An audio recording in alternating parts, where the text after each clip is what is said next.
Oui.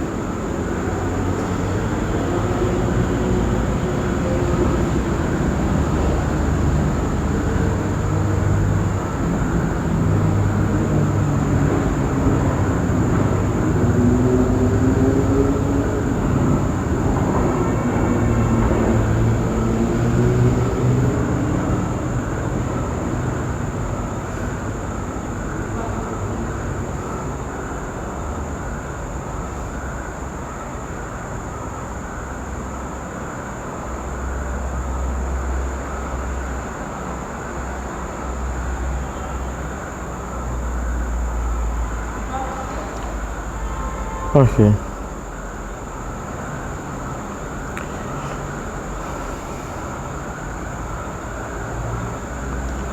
Shalom, shalom, shalom à tous et à toutes. Bonsoir, ici c'est 19h de quelques minutes passées.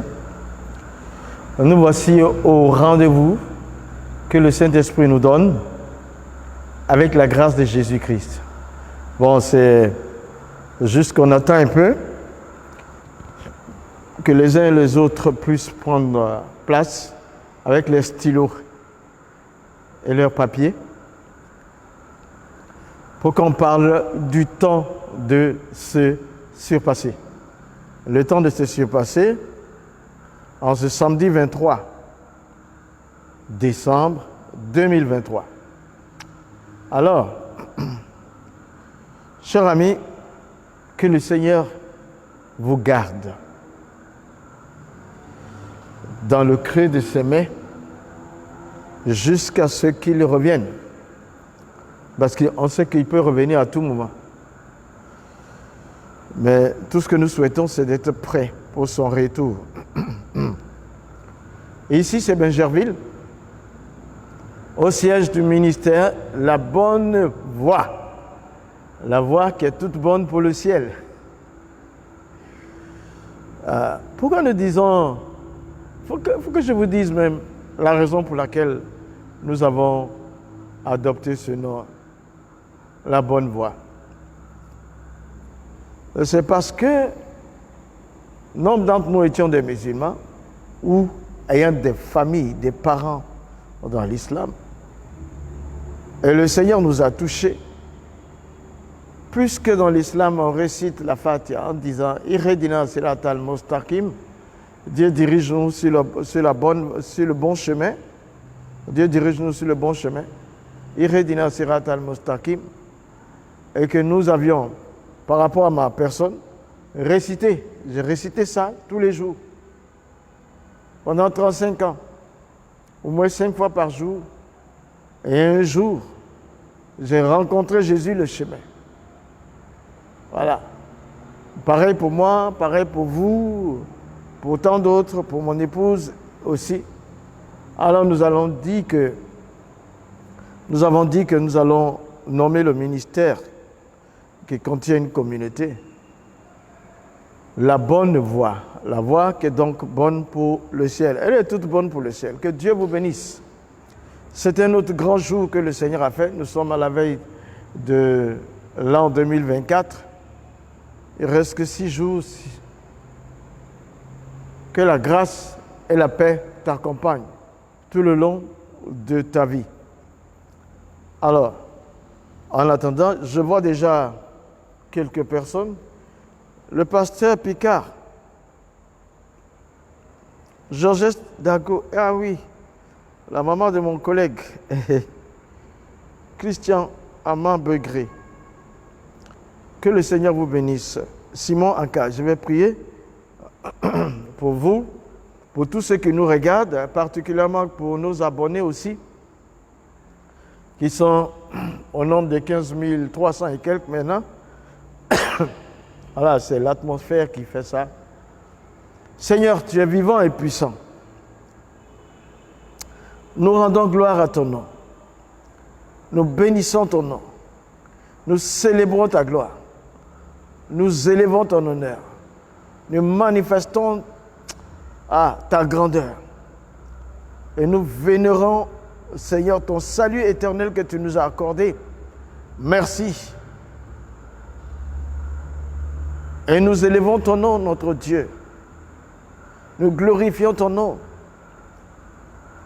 Tu es l'unique, le seul, Alpha et Oméga. Toi, c'est les morts, est sorti d'entre les morts, emportant les clés du séjour des morts et prononçant une phrase que personne n'a jamais prononcée.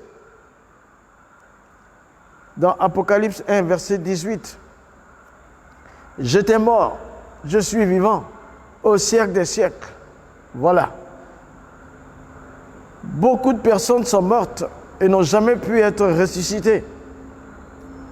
Il y a quelques rares personnes qui ont été ressuscitées. Mais celles-là même qui ont été ressuscitées ne peuvent pas dire « Je suis ressuscité pour tous les temps ». Mais toi, tu as été mis à mort par ta volonté.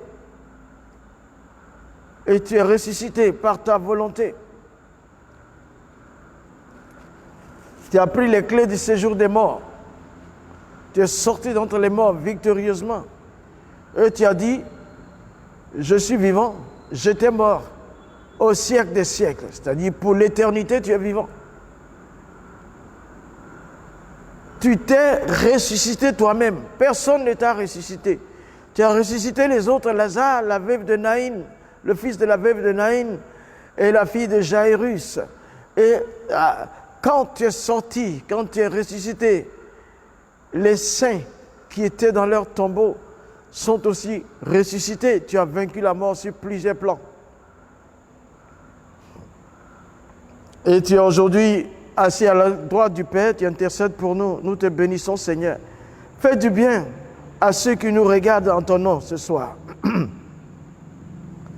Fais du bien. Il y a déjà 19 personnes. Fais du bien à ceux qui nous regardent. Fais du bien à tous nos abonnés, actuels et futurs. Fais du bien. Apporte encore ta toucher. Apporte encore ta parole. Apporte encore ta grâce. Apporte encore ton amour dans les cœurs, là où il y a besoin. Seigneur, merci. Merci. Rapproche tes promesses lointaines pour ceux et celles qui en ont besoin. Donne une longévité, longue vie, jonchée de bonheur et de grâce pour tous ceux qui nous regardent, pour tous ceux qui sont abonnés. Pour les frères et sœurs, nous te bénissons, Seigneur. Merci d'aider nos enfants actuels et futurs. Merci de saisir cette nation de Côte d'Ivoire, de saisir l'Afrique, le monde, l'Europe, l'Asie et les 5 continents de ta personne, afin qu'il y ait la paix partout. En cette fin d'année, préserve les vies humaines, même la vie animale.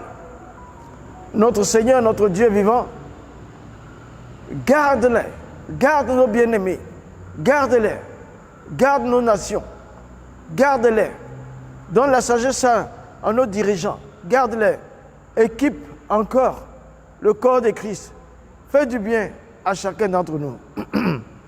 Merci Seigneur, notre roi, et guéris ceux d'entre nous qui sont malades. Que la gloire soit à toi. Merci, merci, merci, merci. Je pense que nous pouvons commencer. Avec la grâce de Dieu, ce programme vous est diffusé avec l'autorisation et l'aide de notre Seigneur Jésus-Christ lui-même.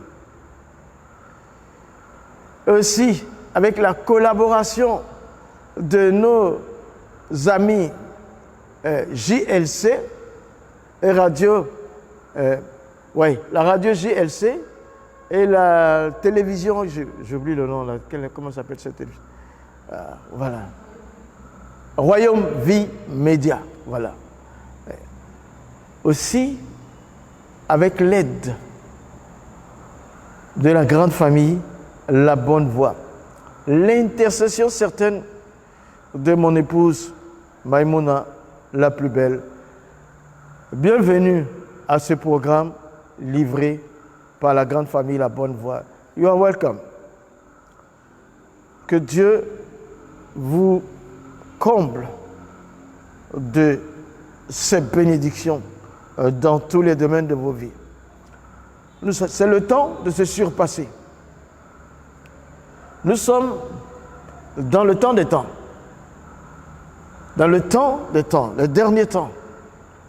C'est donc le temps de te surpasser. Surpasse-toi. Surpasse-toi par de bonnes actions. Surpasse-toi dans la prière. Élève ton âme. Tu as encore des possibilités. Tu as encore des capacités. Tu as encore... Oh, certains opèrent qui nous regardent. Certains opèrent à 30% de leur capacité. Mais je vous dis, pour la majorité, je vous dis, c'est le temps de te surpasser.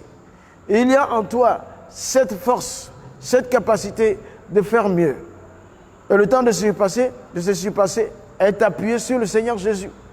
Tu ne peux pas te surpasser sans l'aide de notre Seigneur Jésus. Ce n'est pas seulement une question de développement personnel, mais c'est une question de développement de vision par rapport à la vision céleste qui programme notre destinée par Jésus-Christ.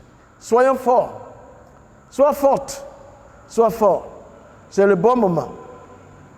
Merci Seigneur. Donc, le temps de se surpasser est centré sur le livre de l'Apocalypse. C'est le livre qui n'est pas beaucoup lu.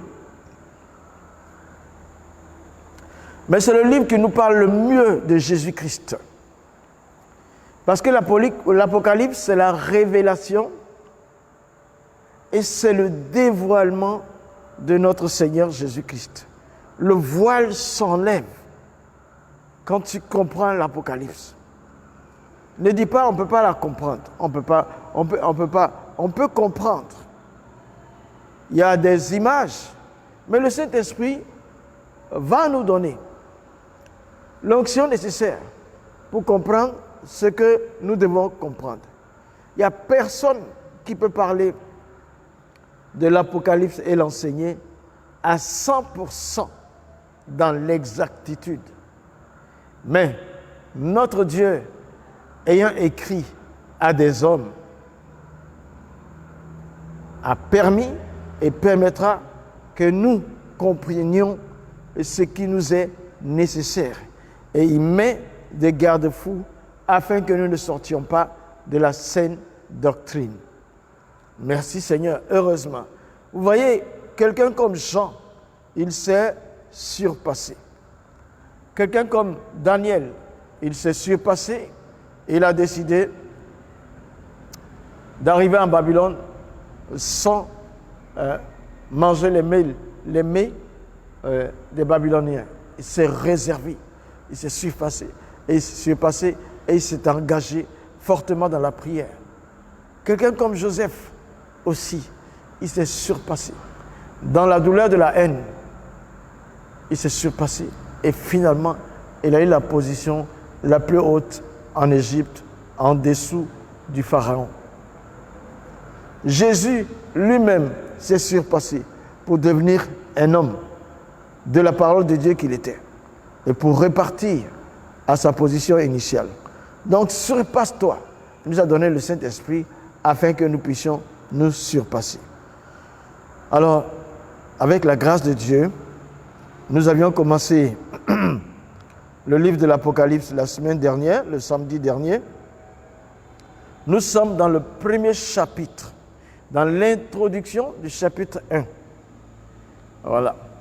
Il avait commencé par le premier verset, révélation de Jean, que Dieu lui a donné pour montrer à ses serviteurs les choses qui doivent arriver bientôt et qu'il a fait connaître par l'envoi de son ange à son serviteur Jean. Voilà, ça, nous avons parlé de ce verset la semaine dernière. Il est vrai qu'il y a eu un moment, le son qui a manqué, mais je pense qu'à un certain moment, nous allons rattraper cela. Aujourd'hui, je vais reprendre un peu plus haut pour dire que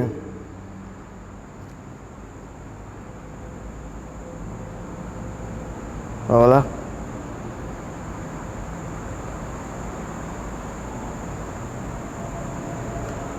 Que dans le premier chapitre de l'Apocalypse, le témoignage de Jésus est révélé sous 4 aspects. On va partir à partir d'ici. Le premier aspect,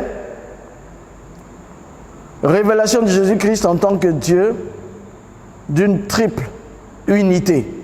Je vais buter sur ce mot-là, sur cette phrase-là. Révélation de Jésus-Christ en tant que Dieu d'une triple unité, dans le premier chapitre. Voilà. C'est une révélation générale qui s'adresse à tous. Donc, tout le monde doit savoir que Jésus-Christ a une partie du Père, du Fils et du Saint-Esprit, de la Trinité. Que le Dieu qui est révélé dans l'Apocalypse est un Dieu trinitaire. Deuxièmement, la parole de Dieu devenue un homme. Que Jésus-Christ est la parole de Dieu devenue un homme. Troisièmement, révélation de son retour en tant que juge pour convaincre le monde de péché. Tout œil le verra, de même que ceux qui l'ont percé. C'est une révélation qui s'adresse spécialement aux pécheurs, sans ceux qui ne sont pas repentis. Quatrièmement, Jésus-Christ, en tant que Dieu tout-puissant, l'alpha et l'oméga. Voilà, Jésus doit être révélé au monde en tant que Dieu tout-puissant, en tant que l'alpha, le début de toute bonne chose, oméga, la fin de toute bonne chose. Nous voyons dans cette phrase son omnipotence dans la plénitude de sa divinité. Son omnipotence et son omniscience dans la plénitude de sa divinité. C'est une révélation qui s'adresse aux chrétiens. Révélation de Jésus-Christ en tant que Seigneur de gloire, c'est une révélation qui s'adresse à son épouse, l'Église. Voilà. Révélation de Jésus-Christ en tant que Seigneur de gloire est une révélation qui s'adresse à son épouse, l'Église. Merci. Nous avions dit que ces différents aspects de la révélation de Jésus-Christ étaient nécessaires pour que chaque Église reçoive la révélation de ses fautes. Les Églises pouvaient avoir leurs fautes. Les Églises pouvaient voir leurs fautes à la lumière de la révélation donnée par Jésus-Christ. Voilà. Vous savez que par la suite, il va parler aux 7 églises. Mais la révélation de Christ, c'est pour que chaque église se corrige. Mais au moment où cette révélation avait été donnée, c'était difficile de se proclamer chrétien. Parce que dès que ton identité chrétienne sortait, tu subissais la persécution. Mais à la persécution, il faut résister. Jean, à cause de ta foi, était à Patmos parce que il était persécuté, asservi sur cette île aux travaux forcés. Mais c'est pendant cet asservissement-là que Jésus-Christ s'est révélé à lui. La persécution, à un moment donné, à Jérusalem, avait dispersé les chrétiens. Jusqu'à Rome, on les brûlait vifs. Mais ils ne renonçaient pas à Christ. Maintenant, on va passer par l'Apocalypse, chapitre 1, verset 4. Apocalypse, chapitre 1, verset 4.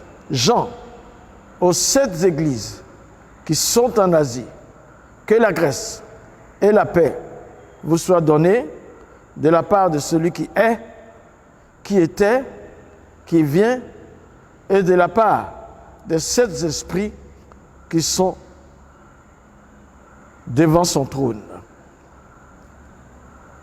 Apocalypse 1, verset 4. On va apprendre 2 éléments. La grâce et la paix sont 2 choses essentielles pour ceux qui passent par la persécution. La grâce est essentielle au maintien de la vie chrétienne, parce que celle-ci commence par grâce, se poursuit dans la grâce et certainement se termine par la grâce. La grâce est essentielle au maintien de la vie chrétienne, parce que celle-ci commence par la grâce, se poursuit dans la grâce pour certainement se terminer dans la grâce. Sans grâce, on ne peut rien faire. Lorsque nous sommes déchus de la grâce, nous cessons d'être soutenus par Dieu. C'est pourquoi il ne faut pas sortir de la grâce. Il y a ceux qui restent dans la grâce, qui gardent la grâce, sont des personnes qui sont bénies et proclament leur dignité en Christ. Mais ceux qui sortent de la grâce par leur comportement, par exemple l'amertume, etc., ils sont déchus de cette grâce.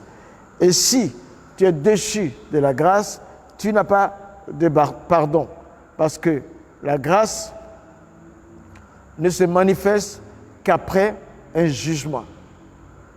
Quand il y a un jugement, tu es culpabilisé, tu es rendu coupable dans ce jugement, alors la grâce de Dieu intervient pour t'acquitter. Tel est ce que nous avons subi en Christ.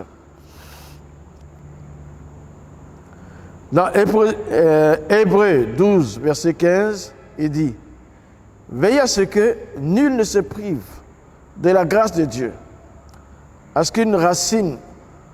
qu'aucune racine d'amertume poussant des rejetons ne produise du trouble et que plusieurs n'en soient infectés. » Hébreux 12, 15. Veillez à ce que nul ne se prive de la grâce et que aucune racine d'amertume poussant des rejetons ne produise du trouble et que plusieurs n'en soient infectés. Voilà. L'Église doit apprendre à vivre dans la grâce. Nous sommes sauvés par la grâce. Nous tenons ferme dans la grâce, nous croissons dans la grâce, etc. Il faut éviter l'amertume. L'amertume déclenche la colère de Dieu. Et alors, nous pouvons être dans la condamnation. Nous pouvons sortir de la grâce. Ne sois pas amer.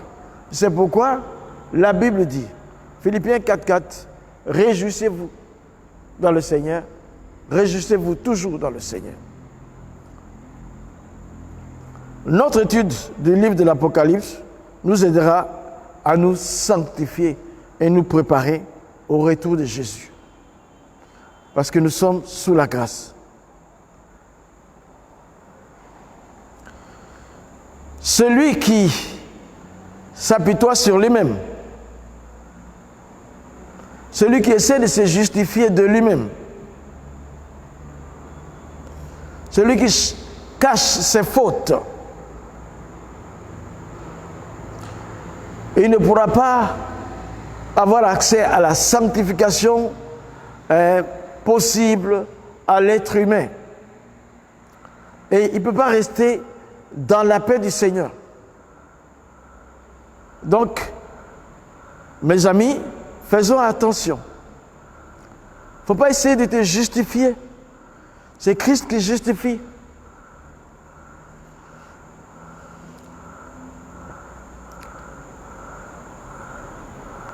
Beaucoup ont une vie turbulente par des conflits internes. Tu vois, tout ça, ça cause l'amertume après. Quand il y a des conflits internes, ta mémoire, tes pensées et ta conscience sont en lutte constamment concernant un acte que tu as posé. Le temps que tu finisses avec tout ça, ton cœur est découragé de la vie. Tu as la maladie de la vie, tu as envie d'en finir.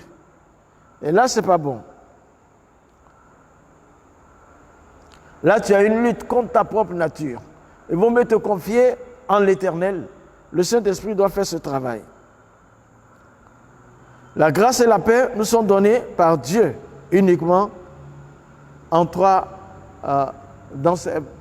la grâce et la paix nous sont données uniquement par notre Seigneur Jésus, par le concours de l'amour du Père et par la manifestation tangible du Saint-Esprit en nous. Quand nous lisons Apocalypse 1, verset 4, nous découvrons que l'Église doit, en premier lieu, connaître Dieu, celui qui est, qui était et qui vient. Parce qu'il dit, Apocalypse 1, 4, il dit Jean, aux 7 églises qui sont en Asie, que la grâce et la paix vous soient données de la part de celui qui est, qui était et qui vient, et de la part de 7 esprits qui sont devant le trône. L'Église doit, en premier lieu, connaître Dieu, celui qui est, qui était et qui vient. Donc, l'Église doit connaître Dieu sous la forme de celui qui était, qui est et qui vient. L'Église doit connaître en premier lieu Dieu et le faire connaître aux autres comme celui qui est, qui était et qui vient. Je dois faire connaître, je dois connaître Dieu comme celui qui était, celui qui est, celui qui était, qui est et qui vient. Je dois le faire connaître à l'extérieur comme celui qui était, qui est et qui vient. L'Église doit être sans compromis vis-à-vis de la sainte doctrine du Dieu vivant,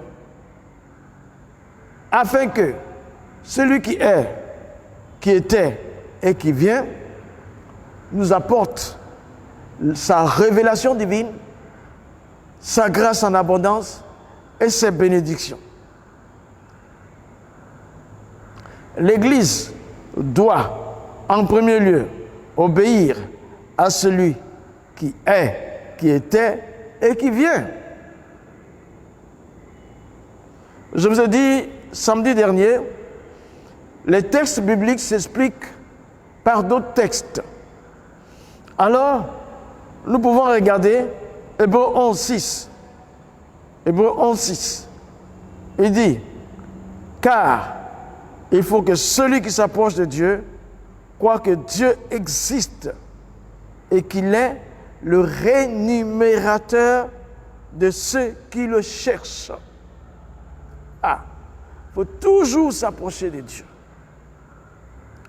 Il faut que tu saches que pour s'approcher de Dieu, il faut le connaître et savoir comment s'approcher de lui.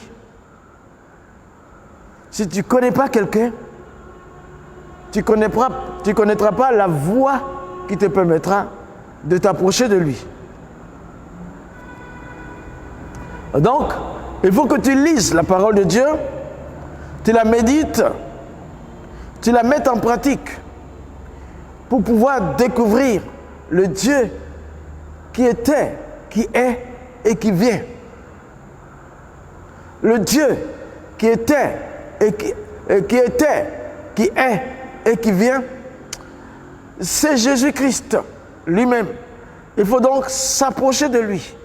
Et la méthode, la meilleure façon de s'approcher de lui, c'est de lire sa parole, de l'appliquer en soi, et de la partager, et de nourrir notre foi par cette parole qui nous permettra d'entrer dans une vie de sanctification, alors l'approche du Seigneur se fera.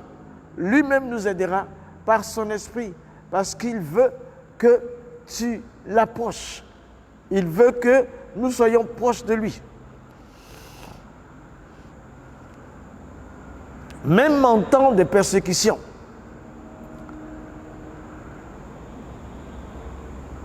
mais souvent, la persécution peut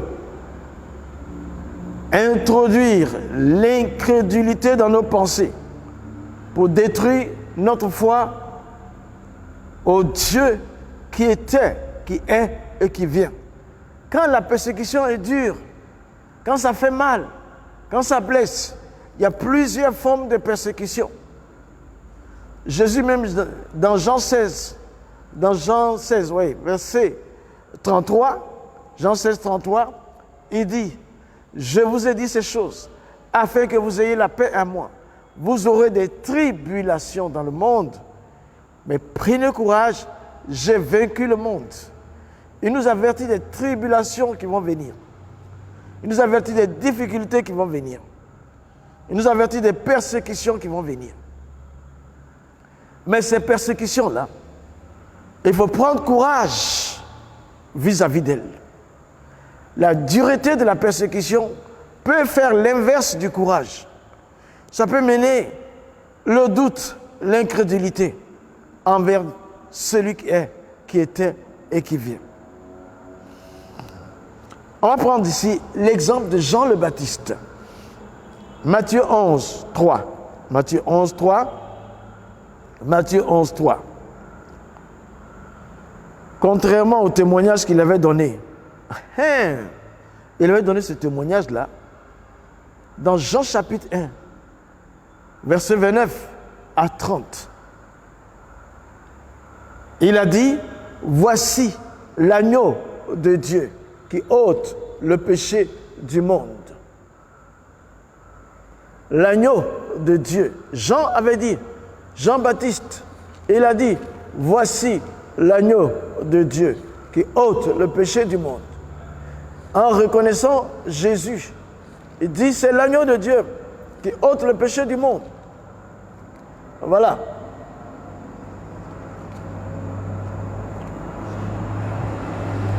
Jean 1, 29. Il dit, Jésus est l'agneau de Dieu qui ôte le péché du monde. Et il a bien reconnu. Il a bien su. Il a bien vu. Il a bien vu. Mais cependant, il avait un problème après. Après, le même Jean. Voilà. Il déclare dans Matthieu 11, 3.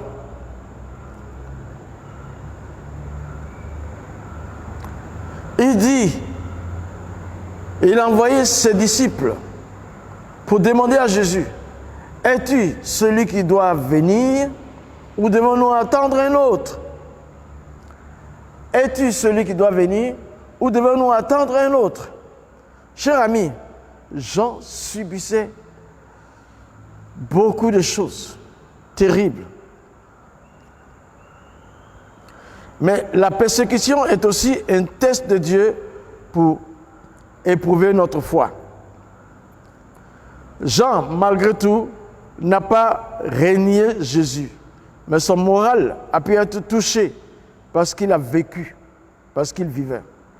Emprisonné à cause de son message, accablé par les injures qu'il voyait partout, par l'injustice qu'il voyait partout du moins, accablé par l'injustice qu'il voyait partout, troublé aussi même par les Écritures qui associaient la venue du Messie avec le jugement des impies.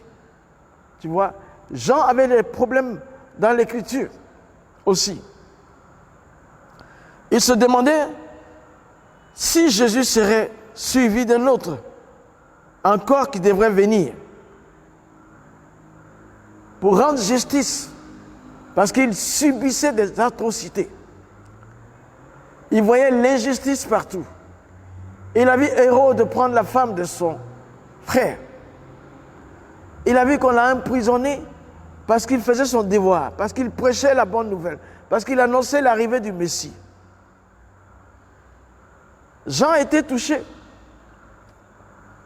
Pour ça, on l'a écroué. Il était peut-être même découragé parce que Jésus ne répondait pas à ses attentes. Celui à qui il a dit, l'agneau de Dieu qui ôte le péché du monde.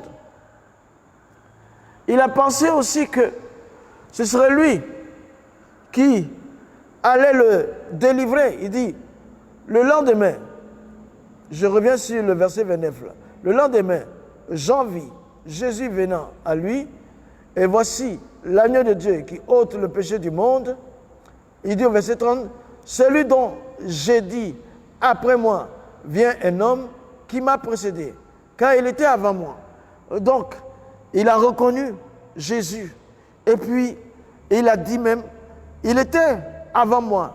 Hein, après moi vient celui qui m'a précédé. Mais, quand il souffrait atrocement, et qu'il voyait Jésus aller là, il entendait ce que Jésus faisait, lui, il pensait autre chose. Que Jésus serait intervenu pour remettre la justice en place et même pour le libérer de la prison parce qu'il n'a rien fait de mal. Mais comme il ne voyait pas Jésus faire tout cela, il avait même dit, Jean 3, 11, Matthieu 3, versets 11 et 12. Matthieu 3, versets 11 et 12. Moi, je vous baptise d'eau pour vous amener à la repentance. Mais celui qui vient après moi est plus puissant que moi. Et je ne suis pas digne de porter ses souliers. Lui, il vous baptisera du Saint-Esprit et de feu. Tu vois, il a élevé Jésus comme il le recevait, quelqu'un qui baptise de feu, dont je ne suis pas digne. Certainement, pourrait aussi me libérer. Ce sont les pensées qu'on suggère que Jean aurait pu avoir, qui l'ont amené, quand il n'a pas vu tout ça se réaliser, donc la souffrance dans les cachots romains l'ont amené à dire, mais allez-y voir, est-ce que ce n'est pas un autre qui doit venir faire toutes ces choses-là? Pendant que je dénonce l'injustice, pendant que je dénonce le mal, on me jette en prison. Et le même Hérode qui m'a jeté en prison se pavane toujours avec la femme de son frère. Et cependant, Jésus est là en train de prêcher. Les malades guérissent bien sûr. Il avait même dit dans le chapitre 3, verset 11 et 12, au 12e verset, il dit, il a son vent à la main, il nettoiera son air, il amassera son blé dans le grenier, mais il brûlera la paille dans le feu qui ne s'éteint pas. Tu vois, il y a là, à la fin de ce verset-là, à la fin du verset 12, il y a la correction. La paille, c'est ce qui n'est pas bien. Il y a la bravoure, il y a la force, il y a la délivrance, il y a l'équité, il y a mettre en place ce qui a été déplacé, remettre les fondements en place, les fondements qui avaient été renversés. Jean a dit ça parce qu'il a reçu. Il a divinement reçu. Et c'est ça, c'est vraiment ça. La remarque, c'est que Jean avait annoncé quelqu'un qui non seulement baptisera d'Esprit et Saint, mais qui exercera aussi un jugement sévère en séparant le blé de la paille. Or, ce Jésus qu'il voyait prêche à de grandes comme petites foules, à de grandes foules, et voit des individus pour leur parler. Il passe son temps à former ses propres disciples. Et puis, il accomplit des miracles. Mais il ne châtie visiblement pas les méchants. Donc là, Jean-Baptiste, il dit, mais qu'est-ce qu'il fait? Est-ce que lui, il est venu seulement pour les miracles, pour parler de l'amour, pour ne pas châtier les méchants? Est-ce que nous devons attendre un autre? Voilà le sens de la question de Jean-Baptiste à Jésus. Est-ce qu'on doit un autre? On doit attendre un autre qui va châtier les méchants. Toi, tu vas continuer de faire ton miracle, tes miracles. Tu vas continuer de guérir les malades. Tu vas continuer d'annoncer la bonne nouvelle. Tu vas continuer de former tes disciples. Et l'autre va venir spécialement pour châtier les méchants, pour faire l'équité. Mais Jésus ne châtiait pas les méchants. Et Jean-Baptiste croupit dans sa prison pour avoir ouvertement et fermement reproché à Hérode son mariage illicite. Pourquoi Jésus ne dénonce-t-il pas Hérode? Pourquoi ne le frappe-t-il pas en utilisant son pouvoir étonnant, son pouvoir qui fait marcher les boiteux, qui ressuscite les morts? Jean alors se posait beaucoup de questions à cause de ce qu'il subissait et à cause de ce qu'une partie de l'Écriture lui échappait un peu. Maintenant, voyons la réponse de Jésus à ce que Jean a envoyé. Vous voyez que, vous allez comprendre que tout se passe par l'Écriture. La communication spirituelle au niveau de la déité, c'est par l'Écriture. Il ne dépasse pas, le Père ne dépasse pas l'Écriture, le Fils ne dépasse pas l'Écriture, le Saint-Esprit ne dépasse pas l'Écriture. Et ceux qui l'appellent à le servir ne devraient pas aller outre l'Écriture. Alors, Matthieu 11, versets 4 et 6 vont donner les réponses, la réponse de Jean, de Jésus à Jean.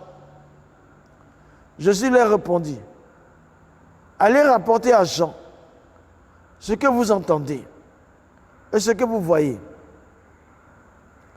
Les aveugles voient, les boiteux marchent, les lépreux sont purifiés, les sourds entendent, les morts ressuscitent.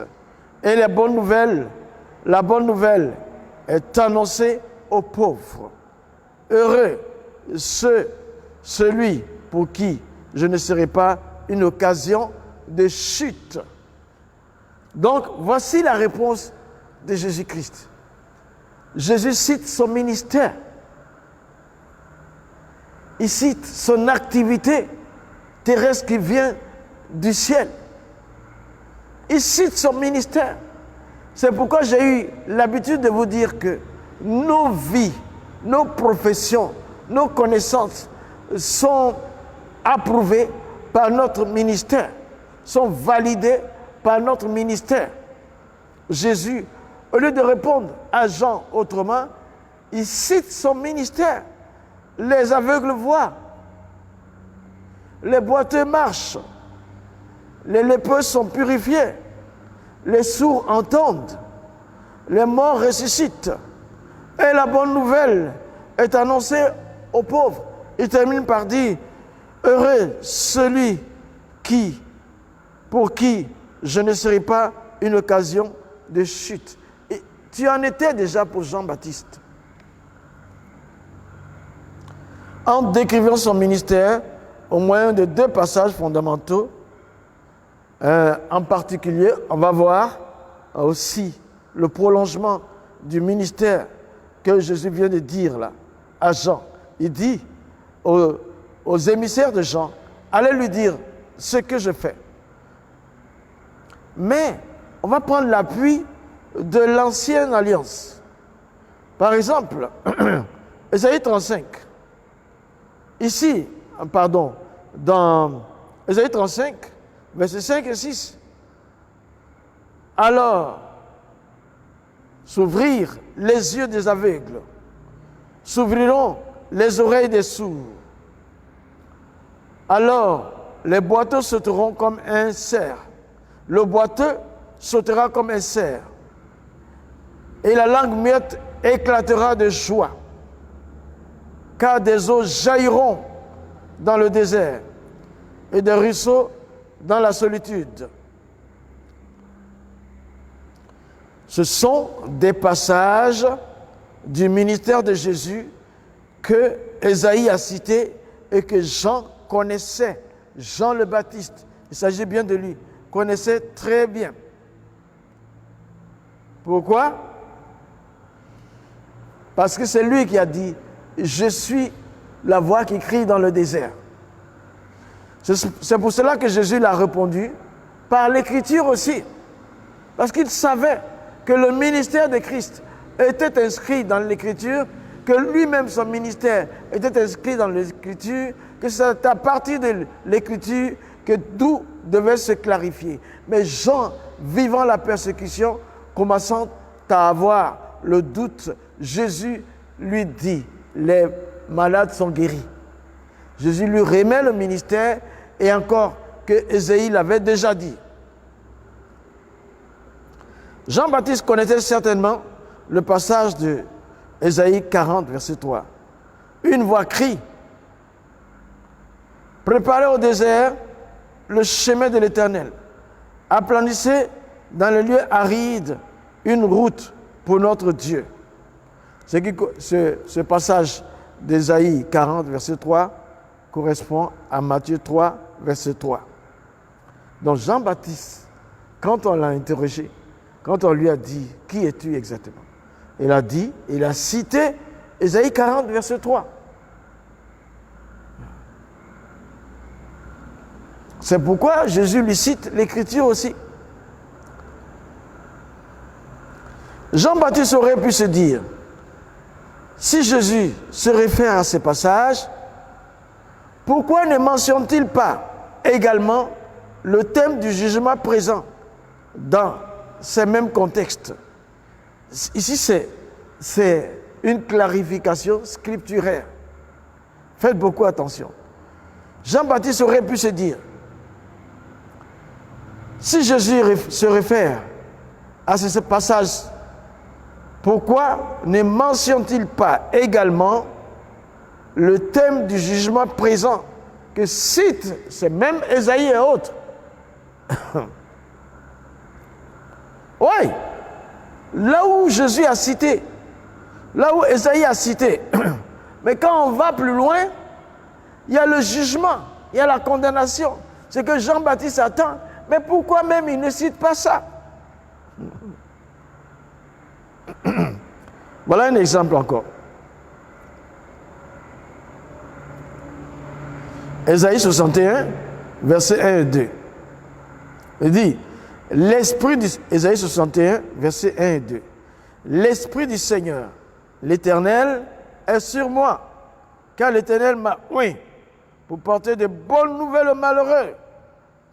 Il m'a envoyé pour guérir ceux qui ont le cœur brisé, pour proclamer aux captifs la liberté et aux prisonniers la délivrance.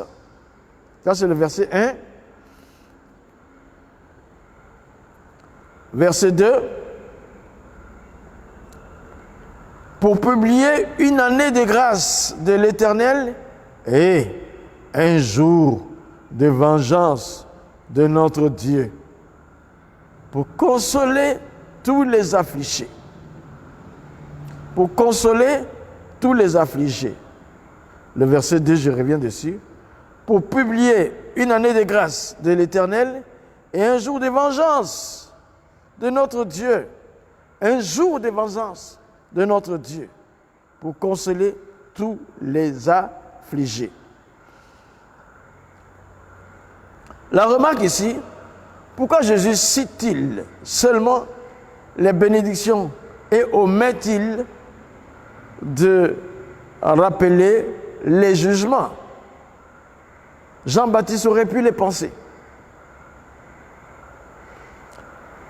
Ce même passage, je vous ai dit, l'Écriture s'explique d'elle-même. Luc chapitre 4, verset 16, verset 18. Luc chapitre 4, verset 18. Jésus reprend Ésaïe là. L'Esprit du Seigneur est sur moi, parce qu'il m'a oint pour annoncer une bonne nouvelle aux pauvres. Il m'a envoyé pour guérir ceux qui ont le cœur brisé, pour proclamer aux captifs la délivrance et aux aveugles le recouvrement de la vue, pour envoyer libres les opprimés, pour publier une année de grâce du Seigneur. Ensuite, Jésus roula le livre, le remit au serviteur, s'assit. Tous ceux qui se trouvaient dans la synagogue avaient les regards fixés sur lui. Voilà une des choses aussi qui ont dû marquer Jean le Baptiste. Parce qu'ici, dans Luc chapitre 4, verset 18, Jésus, logiquement, il devait continuer sa lecture pour parler du jour de vengeance. Il ne l'a pas fait. Arrivé là, il a roulé le parchemin et il a donné au serviteur. Et puis c'est assis, il a dit, aujourd'hui, cette prophétie s'est accomplie. Jean attendait toujours pourquoi Jésus ne parle pas de vengeance, de rétribution. La remarque et la question est la suivante. Pourquoi Jésus n'a pas ajouté un jour de vengeance? Dans le chapitre 18, là, dans le verset 18 de Luc 4,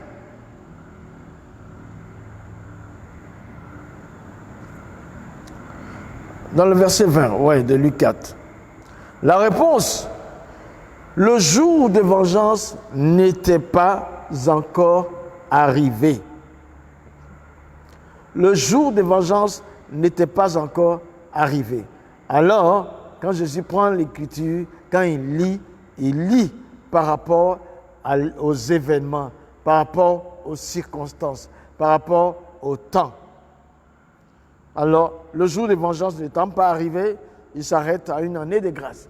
Nous sommes dans la grâce actuellement.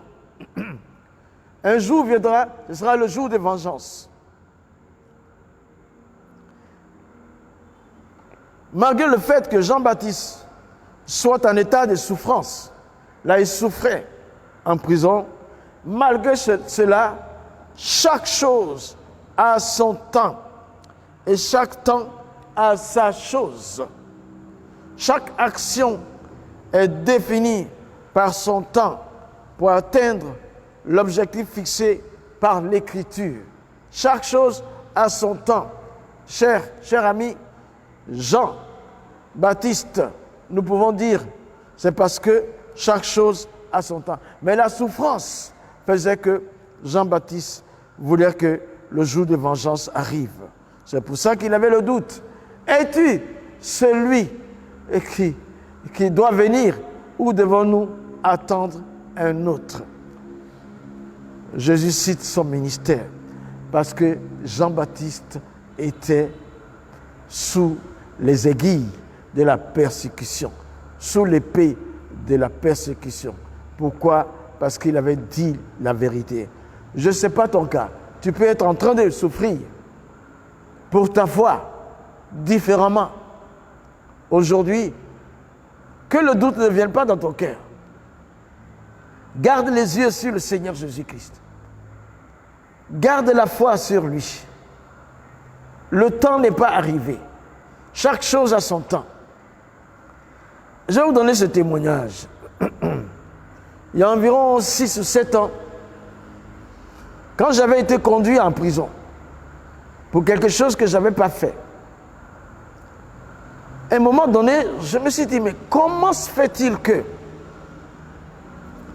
de grandes personnes, même personnalités, puissent mentir pour me mettre dans cet état? Mais là où j'étais en prison, c'est pas beau la prison en Côte d'Ivoire. C'est pas beau, c'est pas bien. Il y a seulement 7-6 ans. Mais alors, à mon âge, couché sur un banc dur, on était combien dans une cellule? En ce moment-là, vis-à-vis de ce que Tu souffres moralement et physiquement. Le doute pouvait venir. Mais j'avais déjà lu Jean-Baptiste. J'avais déjà lu Jésus. J'avais déjà lu Matthieu chapitre 10. Alors, le doute n'est pas venu. Ma foi est restée. Je peux comprendre quelqu'un qui est en prison aujourd'hui. Je peux comprendre quelqu'un qui est persécuté pour sa foi. Garde les yeux sur le Seigneur. Ne t'en fais pas. Le temps va arriver. Tu vas voir que ces moments passés en prison seront bénéfiques. Mais dans cette prison, avant que je ne sorte, 200 personnes ont donné leur vie à Jésus. Je peux comprendre, même pour ta foi, que tu sois en famille, qu'on te rejette. Je peux le comprendre. Parce que j'ai été l'objet, pendant 23 ans, rejeté à cause de ma foi. Mais mon pasteur, qui était très averti, John Weed, il m'avait fait lire Matthieu chapitre 10, disant, les gens de ta maison se lèveront contre toi. Les gens de ta maison se lèveront contre toi. Le père se lèvera contre le fils. Le fils se lèvera contre le père. La mère se lèvera contre la fille. Et la fille se lèvera contre la mère. On va vous mener en prison à cause de mon nom. Mais celui qui persévérera jusqu'à la fin sera sauvé. J'avais lu Matthieu 10. Donc quand toutes ces choses m'arrivaient, j'ai dit, il est écrit, il est écrit, il est écrit. Jean a eu, dans le doute, des problèmes scripturaires. Chaque chose a son temps.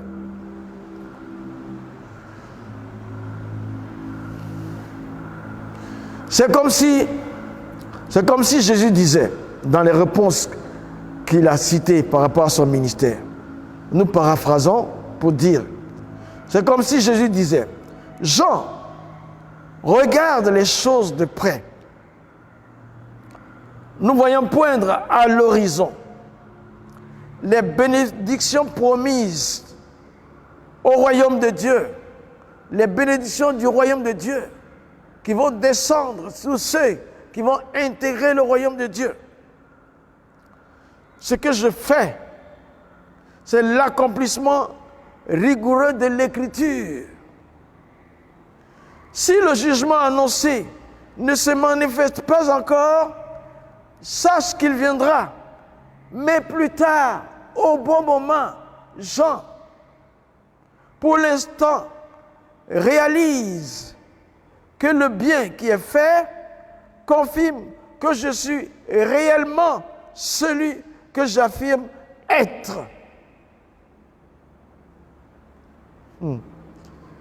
C'est comme ça que Jésus pouvait penser, pouvait dire, quand il citait son ministère. L'observation que nous pouvons faire, Jésus prend résolument ensuite la défense de Jean-Baptiste en faisant 3 déclarations.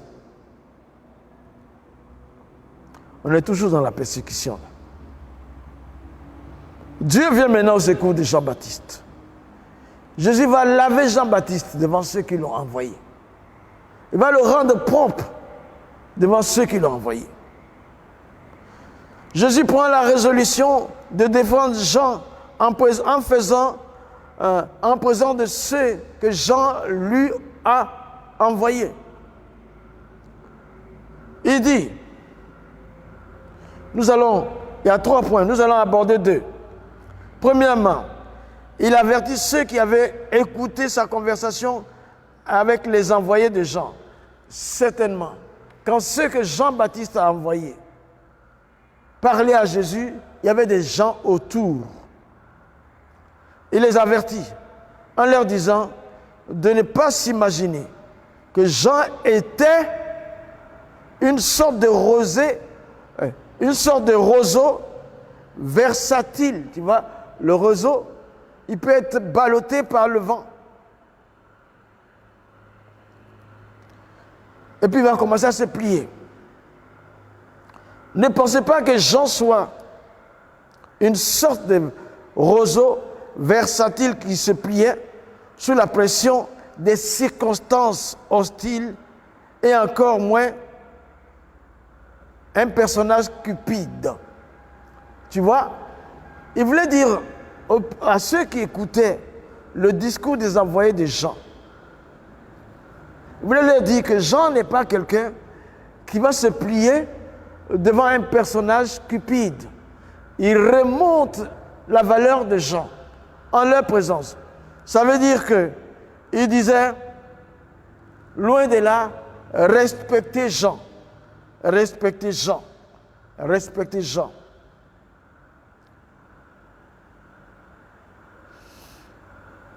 Le deuxième point de la défense que Jésus prend pour Jean, Matthieu 11, 7 à 8. Dans l'histoire de la rédemption, attends, je vais lire ça d'abord, après on va passer par le verset. Dans l'histoire de Matthieu, vous allez trouver que dans Matthieu 11, verset 7 à 8, Jésus a bien continué de répondre. Mais l'observation que j'ai faite, dans l'histoire de la rédemption, Jean a pour rôle d'annoncer la venue du souverain, de fixer l'attention des gens sur celui qui doit venir, en accomplissant une prophétie de Malachie 10. Jean donc a accompli la prophétie de Malachie 10 parce qu'il est venu pour annoncer celui qui devait venir. Il est venu pour fixer les regards des gens sur celui qui devait venir.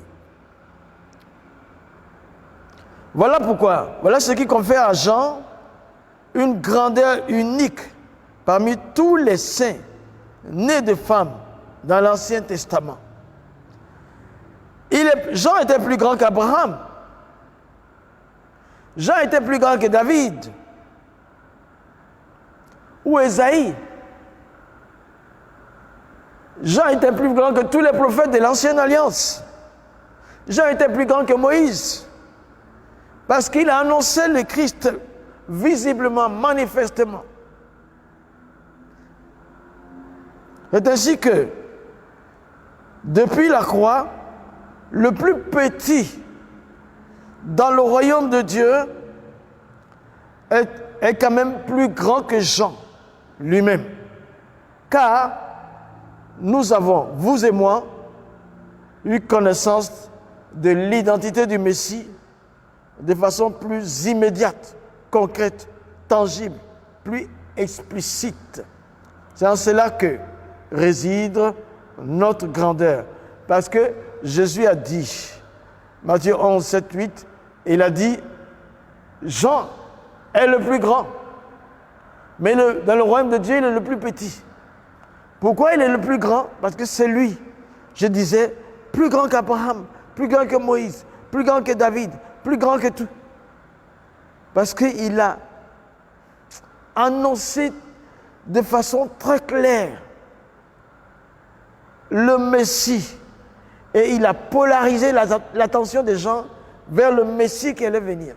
Il était la voix qui crie dans le désert en faveur du Messie. Il était venu pour aplanir le chemin.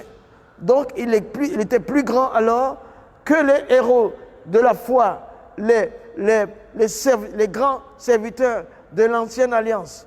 Mais il était plus petit que ceux du royaume du Messie qui sont nés du sang du Messie et de son esprit, comme toi et moi.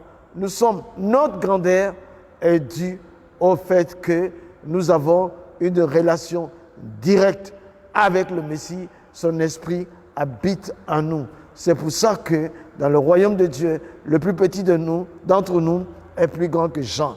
Et Jean, de son témoignage, il est plus que les autres. Cette première révélation à l'Église affirme que Jésus est, qu'il vit et qu'il nous comprend. Jésus est, il est là. Et il vit et il nous comprend.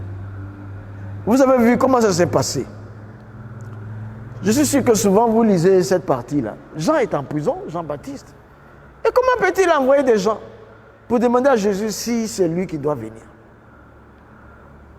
C'est parce que la vie dure qu'il menait, moralement et physiquement, était forte. Et puis quand il ressasse l'écriture, et il entend le discours de Jésus, il ne voyait pas que Jésus était en train de mettre la vengeance en place. Or, nous sommes sous la grâce en ce moment-là. Jean, après, ne sortira pas de la prison là. Il sortira décapité. Malgré tout cela, Jean n'avait jamais régné Jésus.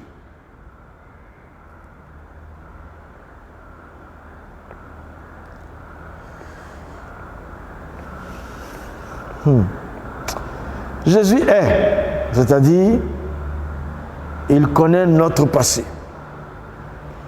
Il est celui qui vient. Ceci nous montre que rien ne peut arriver à l'Église sans qu'il le sache. Rien ne peut arriver à un chrétien sans que Jésus ne le sache. Rien ne peut arriver sans que Jésus ne le sache. Il est au fait de celui qui était, qui est et qui vient.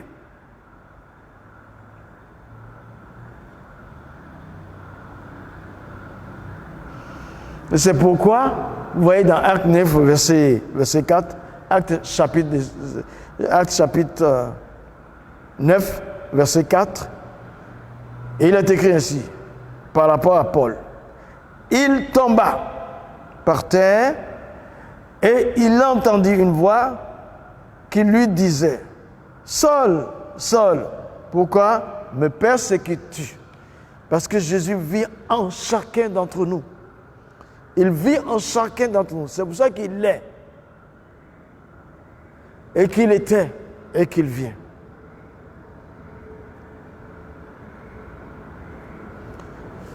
Alors, il a dit à Paul, pourquoi me persécutes-tu? Mais est-ce que c'était lui que Paul physiquement persécutait? Mais ceux qu'il persécutait étaient ceux qui portaient en lui le Seigneur Jésus-Christ par le Saint-Esprit. Et qu'il vivait, lui, Jésus, la vie de ces gens-là.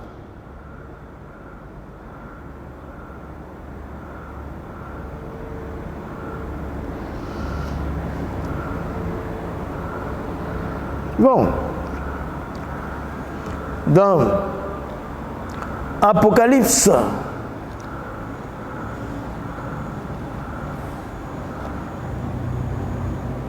on va parler du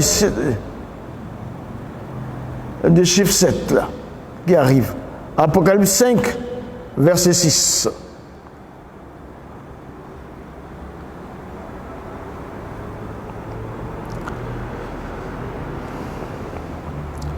Et je vis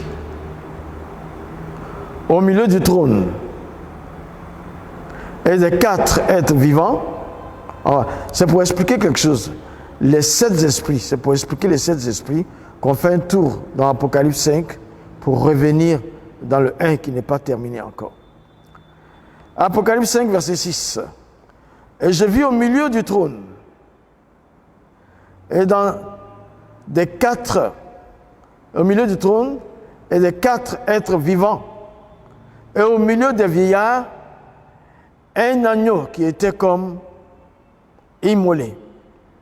Il avait 7 cornes et 7 yeux, qui sont les 7 esprits de Dieu envoyés par toute la terre. Je vais relire Apocalypse 5, verset 6. Et je vis au milieu du trône et des 4 êtres vivants, et au milieu des vieillards, un agneau qui était là, comme immolé. Il avait 7 cornes et 7 yeux, qui sont les 7 esprits de Dieu envoyés par toute la terre. Voilà. La remarque tout de suite.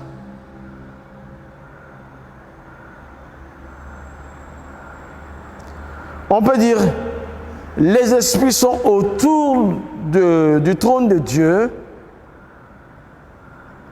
pour nous rendre dignes d'occuper le trône par la grâce et la paix de Dieu. Parce que chacun de nous aura son trône. Les 7 esprits sont devant le trône de Dieu afin de nous rendre dignes d'occuper le trône par la grâce et la paix de Dieu. Voilà. C'est pour ça qu'ils sont devant le trône. Leurs robes ont été lavées. Rends-les dignes d'occuper le trône. On a aussi là-bas, quand on sera enlevé, nos trônes chacun. Nos trônes chacun. Mais les saints esprits sont devant le trône de Dieu pour l'adorer, pour nous rendre dignes, nous aussi, d'avoir notre trône là-bas. Parce que Jésus nous a déjà lavés. La précision va continuer. Jean a vu la révélation divine, premièrement. Deuxièmement, au centre, il dit au milieu. Vous allez voir. Je vais relire le passage. Et Jean vit au milieu du trône et au milieu des 4 êtres vivants, au milieu des vieillards, au milieu, un agneau qui était comme immolé. C'est au milieu du trône et des 4 êtres vivants. Donc au milieu des 4 êtres vivants, que Jean a vu un agneau qui était là, comme immolé. Il avait 7 cornes, 7 yeux, qui sont les 7 esprits de Dieu envoyés par toute la terre. Il y a d'abord que nous devons essayer de comprendre que c'est au centre, c'est au milieu. Dieu fait les choses au centre. C'est pourquoi il est toujours au centre, au milieu. Ce n'est pas en surface. Il fait au milieu. Il est au centre. Il est déjà là au début et à la fin de toutes choses. Mais rien d'éphémère. Il fait ces choses profondément. L'agneau immolé n'était pas à l'entrée là-bas. Il n'était pas en dehors là-bas. Mais il était au milieu du trône. Au milieu du trône. Là, il voyait. Jean voyait les vieillards. Au milieu des vieillards, Jean voyait, quand il regarde au milieu du trône, il voit au milieu, là, il voit des vieillards au milieu, et au milieu de ces vieillards, il voit un agneau comme immolé. Notre vie doit être toujours christocentrée. Christ doit être au centre de ta vie, à tout moment. Il doit être au centre de ta vie. Il ne faut pas le mettre à côté.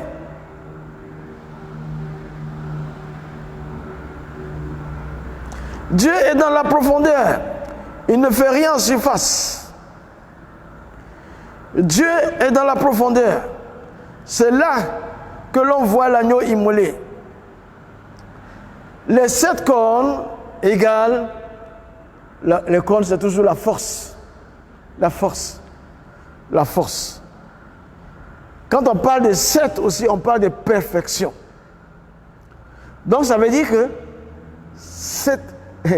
les cornes de la perfection, les 7 cornes, le chiffre 7, la perfection, les cornes, c'est la puissance de Dieu manifeste. Les cornes, c'est toujours la puissance de Dieu. La puissance de Dieu. Et comme ces 7 cornes, c'est la perfection de Dieu en puissance. Hey. Et que veut dire les 7 yeux? Ça veut dire des yeux déjà parfaits. Parfait, ça veut dire la perfection. La perfection de sagesse, d'omniscience. La perfection de sagesse et d'omniscience. C'est parfait. Dieu voit parfaitement. Il voit tout parfaitement. Il est puissant parfaitement. Les cornes, c'est la puissance et la force. Il est puissant parfaitement. Il voit tout parfaitement. Il voit tout sagement. Il voit tout parfaitement. Voilà. Dieu, dans sa manière de voir et de savoir, est parfait. Dans sa manière de voir et de savoir, il est parfait. C'est parfaitement que Dieu sait et voit toutes choses. C'est parfaitement que Dieu sait et voit toutes choses. C'est parfaitement que Dieu sait et voit toutes choses. Dieu sait ce que tu vis. Dieu sait ce que tu vis. Dieu voit ce que tu vis. Il a la vue parfaite. Il a le savoir parfait, la sagesse parfaite. Il a la puissance, la force parfaite pour s'occuper de toi, pour venir en aide, pour te venir en aide. Seulement que si tu fais les choses mauvaises, les choses mauvaises, répands-toi.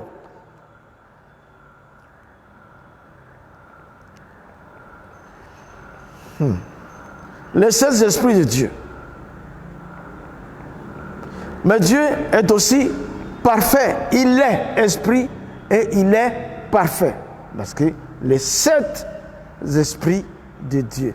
Le Dieu esprit est parfait. Est parfait. Est parfait. Donc les 16 esprits de Dieu sont aussi représentés par les yeux et les 7 cornes de l'agneau. Les 7 yeux indiquent la sagesse, les 7 cornes indiquent la force et la puissance. Parfaite, parfaite, parfaite. Sagesse parfaite.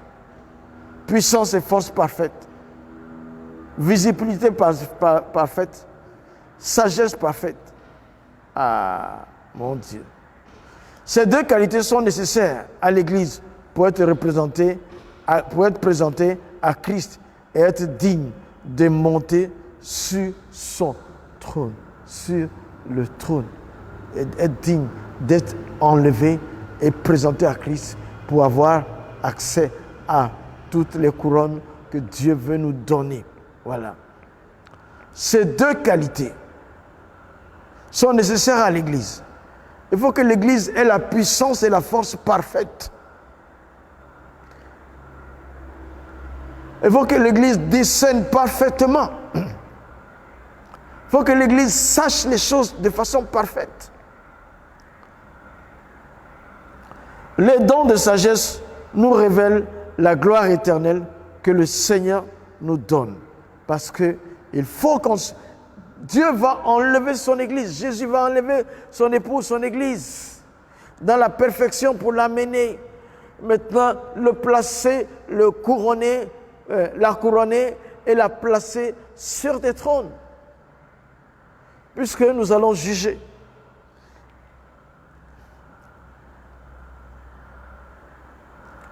Les dons de sagesse nous révèlent la gloire éternelle que le Seigneur nous donne. Absolument dans l'Église, il doit avoir ce don de sagesse. Mon cher ami, prie pour avoir le don de sagesse. Le don de sagesse. Le don de sagesse. Le don de sagesse. 1 Corinthiens 2,7. 1 Corinthiens 2,7. 1 Corinthiens 2,7. Nous prêchons la sagesse de Dieu mystérieuse, cachée, que Dieu, avant le siècle, avait destinée pour notre gloire. Cette vision doit être... nous prêchons la sagesse de Dieu mystérieuse, cachée, que Dieu, avant le siècle, avait destinée pour notre gloire. Cette vision doit être devant nos yeux pour que nous puissions continuer à avancer dans sa direction. Voilà. Il parle de sagesse qui est un mystère caché. Nous ne pouvons pas aller de l'avant si ces dons ne sont pas opérationnels. Le don de la sagesse. Nous présentons la sagesse de Dieu, mystérieuse et cachée. Nous ne pouvons pas aller de l'avant si ces dons ne sont pas opérationnels. Il faut que l'Église cultive ces choses qui viennent de Dieu. Les dons de puissance révèlent la puissance de Dieu dans ce monde. Tu vois, tout se trouve dans l'Église. La corne, la puissance et la force de Dieu. C'est cette corne, la perfection de la puissance et la force de Dieu. C'est 7 yeux, la sagesse l'omniprésence, l'omniscience de Dieu, parfaite. L'Église qui est le corps de Christ doit avoir cette sagesse et ce discernement pendant ce temps qui court. La sagesse et le discernement. Et j'entends quelque chose ces temps-ci. Que même les autres ont dit que une certaine autorité a déclaré qu'il faut bénir l'homosexualité. Mais où est la sagesse? Où est la sagesse de Dieu dans cette affaire? La sagesse parfaite de Dieu. Où a-t-on mis l'autorité, la force et la puissance de Dieu sans le craindre? Où a-t-on mis l'autorité scripturaire? Où a-t-on mis la profondeur de l'écriture? Où a-t-on mis la foi en Dieu?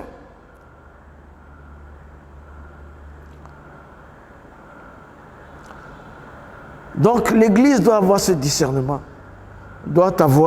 L'Église doit avoir l'autorité, la puissance et la force. La force de l'esprit. Il faut prier pour que les miracles soient ton partage. Que les mystères de Dieu, les mystères te soient révélés. Jean a eu la révélation de tous ces mystères-là parce qu'il s'était véritablement engagé. Toi aussi tu peux, moi aussi je peux. Chers amis, nous pouvons avoir la révélation scripturaire au bon moment, au bon endroit, en faisant la bonne chose. Ça va permettre de nous tenir dans la volonté de Dieu, dans la sanctification, jusqu'à l'enlèvement. On revient dans Apocalypse 1, verset 5. Apocalypse 1, verset 5. Et de la part de Jésus-Christ, le témoin fidèle, le premier-né des morts, le prince des rois de la terre, à celui qui nous aime, qui nous a lavés de nos péchés par son sang.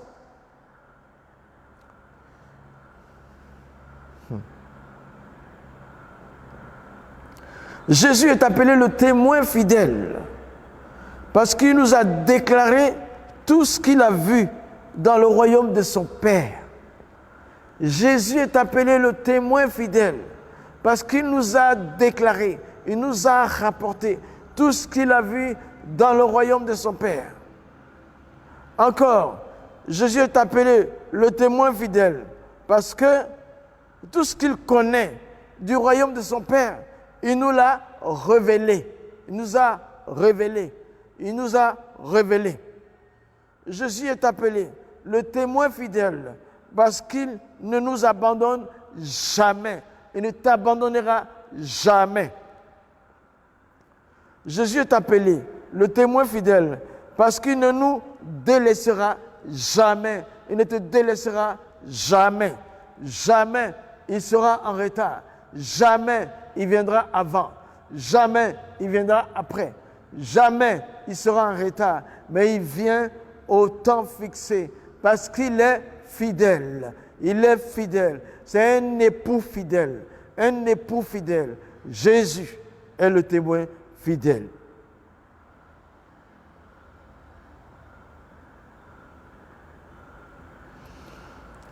Sa fidélité se fait voir même dans Hébreux 2, verset 3. Hébreux 2, verset 3. Hébreux 2, verset 3. Que ceci grand salut nous a été annoncé d'abord par lui, le Seigneur. C'est le Seigneur qui est le premier à nous annoncer le salut éternel. Le salut éternel, sa fidélité, c'est lui qui annonce. Il dit, laissez-moi le premier annoncer le salut.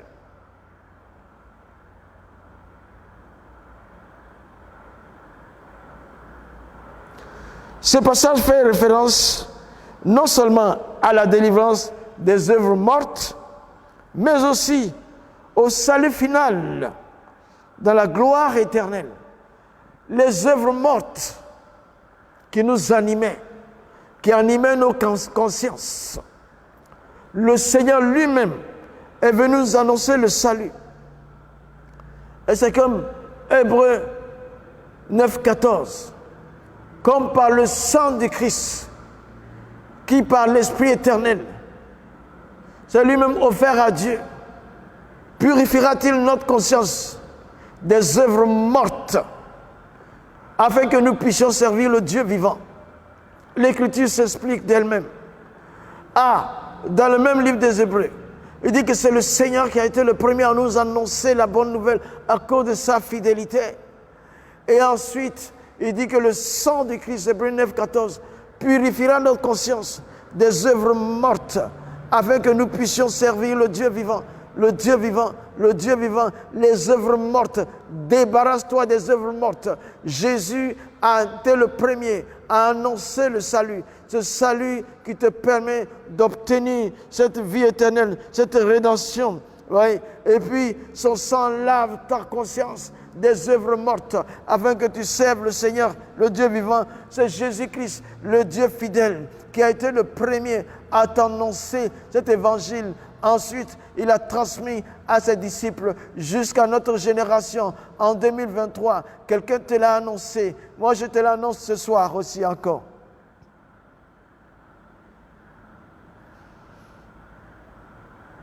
Lorsque l'homme eut désobéi à Dieu, le monde tomba entre les mains de Satan. Le diable a essayé de détruire le plan de Dieu, mais il n'y est pas parvenu. Il a essayé de détruire le plan de Dieu. Mais aujourd'hui, tu es en train de partir dans le plan de Dieu, dans le projet de Dieu. Ta destinée est tenue par le Dieu vivant. Merci Seigneur, merci Seigneur. Personne ne peut te ravir de la main de Dieu. Dieu voulait donner à l'homme le monde à venir, l'éternité, avec toute sa gloire, serait à la disposition de l'homme. Cette vision n'a pas été accordée au sein de l'Ancien Testament, mais elle nous a été donnée, parce qu'elle nous a été annoncée d'abord par le Seigneur fidèle.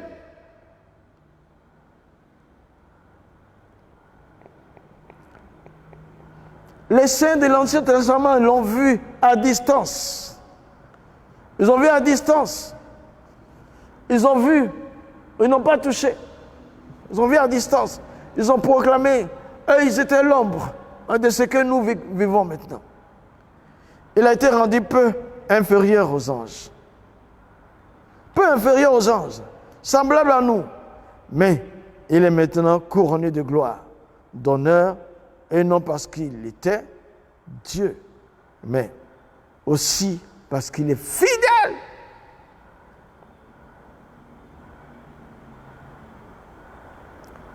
Je crois qu'on est trop en train de partir. Je vais juste lire Philippiens 2, 8 à 10. Philippiens 2, 8 à 10. Jésus est fidèle. Mais parce qu'il s'est humilié lui-même, prenant une forme d'homme, devenant un serviteur, il est devenu obéissant jusqu'à la mort, même jusqu'à la mort de la croix. Il s'est humilié lui-même, se rendant obéissant jusqu'à la mort, même jusqu'à la mort de la croix. C'est pourquoi aussi Dieu l'a souverainement élevé. Il lui a donné le nom qui est au-dessus de tout nom, afin qu'au nom de Jésus-Christ, tous genoux fléchissent dans les cieux et sur la terre, et que dans les cieux et sous la terre, et que toute langue confesse que Jésus-Christ est Seigneur. Et c'est pourquoi il a reçu un nom qui est au-dessus de tous les noms. Il s'est élevé bien au-dessus de tous les cieux. Comment pouvons-nous être participants à cette grande vocation? Sans reconnaître la fidélité de notre Dieu. Oui, il est fidèle. Celui qui vient, celui qui était, qui est et qui vient, Jésus-Christ, sera bientôt de retour. Alors, nous allons ce soir stopper ici. Nous allons prendre rendez-vous en 2024. Tu vois que dans tous les textes, Jean s'est surpassé.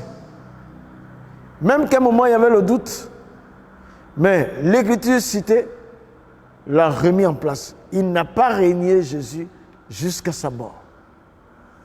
Jésus lui-même s'est surpassé et il a dit tout est fini, tout est fini, tout est achevé. Il a achevé tout sur la croix. Surpassé au point de devenir un homme, un simple serviteur. Il est mort sur la croix, ressorti d'entre les morts, signe de surpassement et de victoire. 500 personnes à la fois l'ont vu partir au ciel. Il reviendra ainsi nous chercher. Oh Seigneur, que ton nom soit béni, que la gloire soit pour toi, l'honneur est à toi. Le temps de se surpasser. Surpasse-toi dans ta foi pour tenir bon jusqu'au retour du Seigneur Jésus. 2024, la voie est déjà tracée pour toi. La voie est tracée. Le Seigneur permettra la manifestation des dons et des capacités. Même intellectuellement, il va renouveler. Il va te mettre à jour. Il y a certaines choses que tu vas pouvoir faire. Parce que les cornes de la puissance et de la force de Dieu seront en toi. Et les yeux de notre Dieu, la sagesse de Dieu seront en toi. Merci Seigneur. C'était entre deux vérités. C'était le temps de se surpasser. Le temps de se surpasser. Ce programme nous a été livré par le Saint-Esprit à travers la grande famille, la bonne voie. Merci. Avec le staff du Seigneur ici, les serviteurs, servantes que Dieu a mis sur place pour que vous puissiez voir cette émission. Et puis aussi, mon épouse, Maïmouna, la plus belle, qui est en train d'intercéder toujours. Demain, c'est le culte. Il y aura le culte en direct. Et puis, le soir, dès 19h, nous allons avoir une soirée culturelle à la bonne voie. Ce sera aussi en direct pour une grande partie. Oui, en direct. C'est quoi la soirée culturelle? Chacun d'entre nous a une ethnie. Moi, je sors de l'ethnie sénophone. Alors, je vais porter leurs vêtements, le vêtement de mon ethnie. Je vais aller et je vais prier pour mon ethnie. Les Yacoubas qui sont ici, ils vont porter leurs habits. Les gourous qui sont là, ils vont porter. Les gens de Séguéla, les gens de... Voilà, tout du centre, de l'ouest qui sont à l'église. Il y a tout le monde ici. Chacun portera l'uniforme de son... qui va porter sa culture devant le trône de Dieu et confier son ethnie au Seigneur. Ça va être formidable. Et puis, nous allons avoir cette retraite depuis le 28 pour avoir le 31 soir le cheminement jusqu'à 8 heures le matin. De 22h à 8 heures le matin, nous allons prier pour entrer au 1er janvier, 8 heures du matin. Donc, le temps de se surpasser, c'était la deuxième partie de l'introduction du chapitre 1. Que Dieu vous garde et bonne année. Soyez abondamment bénis et que la gloire de Dieu soit manifestée. Longue vie à vous. Longue vie. Je prends autorité contre toute forme de danger qui menace ta vie. Je prends autorité contre toute forme de mauvaise parole, de mauvaises pensées, de mauvais désirs contre ta vie. Je les renvoie dans les lieux arides, contre les accidents, contre les scandales, contre le vol et le viol, contre tout esprit qui veut nuire à ta vie, au nom de Christ Jésus, je les renvoie dans les lieux arides, afin que tu vives longtemps, longtemps, avec la grâce de Dieu, en présence de Dieu, et que tu annonces l'évangile avec puissance. Merci Seigneur, au nom de Christ Jésus. Shalom.